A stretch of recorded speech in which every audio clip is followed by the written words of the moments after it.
1,5 milióna ľudí v pozitívnych emóciách na ulici. To je dar z nebies. To tí politici sa pôjdu potrhať, aby to využili vo svoj prospech. Takže vlastne v istom momente prišlo k tomu prisvojeniu si tej akcie. A tu je vidno tú zdrcujúcu pretvárku tej dnešnej spoločnosti, lebo prišli tam teda zrazu z celej Európy tí politici a postavili sa na čelo toho davu a viedli ho. Toto nám bolo predané v médiách. A samozrejme, keď vy sa postavíte na čelo toho davu, tak vy ste ten, kto formuluje, čo ten dav vlastne chce. Niekto to musí reprezentovať. No kto to reprezentuje? No ten, ktorý je v čele toho davu. Hej? Tak za tým idete, spýtate sa. A tam prichádza tretia sada toho, že my sme tu dav, to už nehovorí ten politik vlastne za seba, to už hovorí za tých 1,5 milióna, ktorých má za sebou. No tak takto nám to bolo predané v médiách.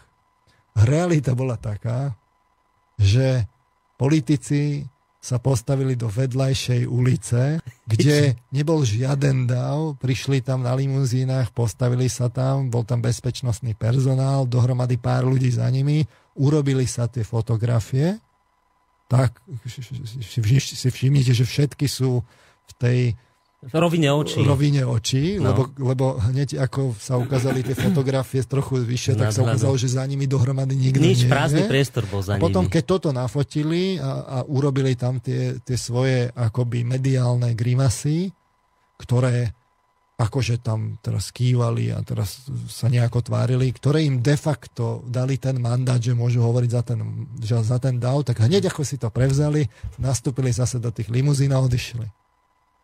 Ani len toľko chochmesu nemali, aby išli teda na ten dav. Už takto je to zlé. A teraz je jedno, že bezpečnostné opatrenia. Keď tam nemôžu byť kvôli bezpečnostným opatreniam, tak nech sa na to nehrajú.